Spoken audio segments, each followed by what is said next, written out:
Welcome all of you. Just as I have written here, I am coming soon to you through the channel. But firstly, I want to present some 4 words as I have written here for you. ये जो अंग्रेजी में words लिखे हुए हैं, जो लाइनें लिखी हुई हैं, हो सकता है कुछ भाई बहन लोग नहीं समझ पाए, तो इसे मैं अपनी मातृभाषा में या कहें आपकी मातृभाषा हिंदी में समझाने का प्रयास करता हूं। और ये कहा जा रहा है कि first be sure you are right, first be sure you are right. आप कोई भी कार्य करना प्रारंभ कर रहे हो तो पहले आप यह निश्चित कर लें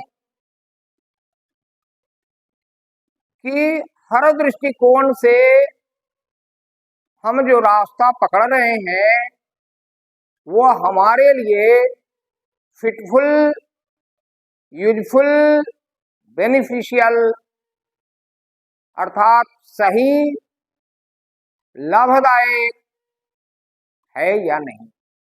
उसके लिए हर दृष्टिकोण को तौलिए, चाहे आपका मानसिक स्थिति आपकी हो या फिर आर्थिक स्थिति हो या फिर पारिवारिक स्थिति हो या फिर सामाजिक स्थिति हो।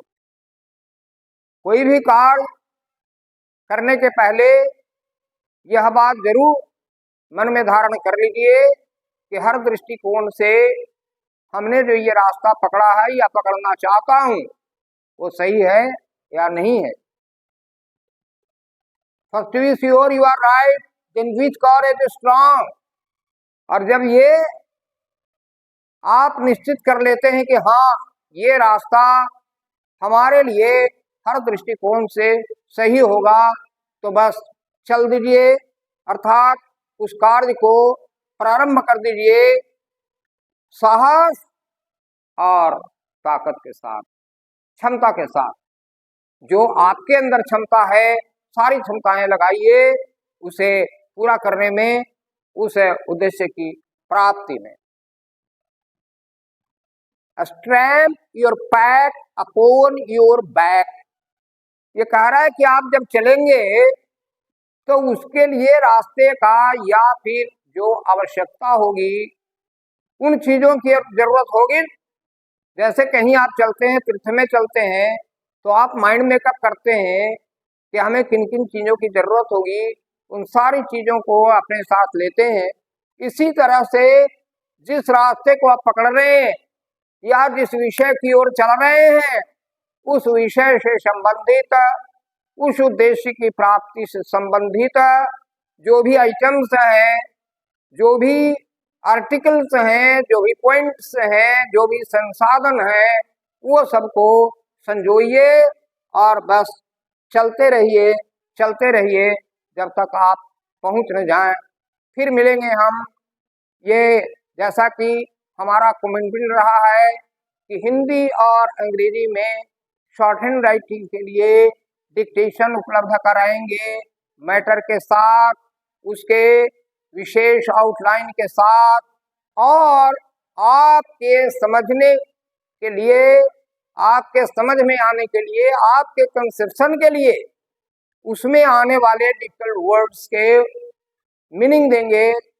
English to Hindi, Hindi to English, Hindi to Hindi, English to English, जो भी होगा जिससे कि आपको ये समझ में जरूर आता होगा।